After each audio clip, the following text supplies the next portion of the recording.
Do you believe the president has a fundamental understanding of how military power actually works and how it should be used? Yeah, I mean, it's hard for me to look into the mind of the president to be able to make that statement, but Well, you've seen yeah, enough. sure.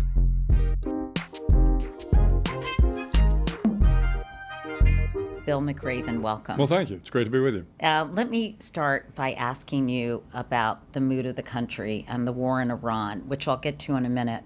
But I was struck by one particular passage in your book. You write, "For all our missteps in the past 250 years, we are still the nation that the world looks to for help.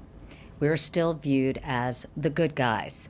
Having served for 37 years in the military, I can tell you from experience that soldiers fight for this country because they believe we are noble and honorable and decent and good people, and we are. Respectfully, Admiral, I think a sizable number of Americans feel that this country has lost its way and may sincerely question whether we still really are the good guys." Yeah, I think you can say that parts of the country have lost their way. I'm clearly not a fan of this administration, but having said that, tens of millions of people voted for this president. The president is the duly elected representative of the country, and the commander in chief. So, but that being said, again, I'm not happy with the direction the administration is going. However, I travel around the country all the time. I travel around the world. And so when I have an opportunity to spend time with the young students at the University of Texas or traveling on the speaker circuit, this is where you get your inspiration. This is where you realize that Americans, maybe not Washington, D.C. Politicians, but Americans are still good people. They want to get out and do good things. In one of the speeches in there, I talked about the fact that when you look at the World Giving Index, that takes a look at all the countries in the world and who gives the most in terms of just general philanthropy, we rank number 3. Only 2 small countries are ahead of us, just from a per capita standpoint. Russia is in the low 30s and China's in the low 40s. So we still are, I think, the good guys. It's just, unfortunately, we're not projecting that as a nation because of some of the things I think this administration is doing.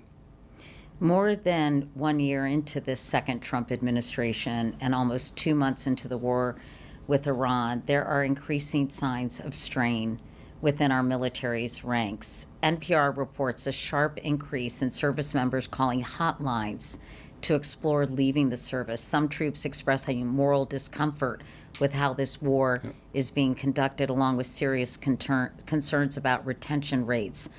How concerned are you, Bill, about the morale of the military at this moment in time?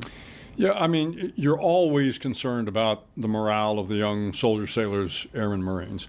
But what I can tell you is the leadership they have, the senior leadership that I know personally, are remarkable men and women. And they will do everything they can, everything in their power to make sure that they are taking care of their troops. And, the war issue is always something that comes up. I mean, when I, went to Iraq in 2003, I realized I had a job to do. Whether I agreed with the decision or not, my job in the military was to follow the directions and the orders of the commander-in-chief. And this military still has a responsibility to do that, unless it is an illegal order. And so far, I don't think the president has issued any illegal orders. But the fact of the matter is, the young men and women in the military, they're smart. They read everything that's going on in the press. They hear the back and forth, and I'm sure it concerns them. But I can tell you that they will do their job. They will make the American people proud. They'll do whatever they are asked to do, and they'll do it with tremendous courage and integrity.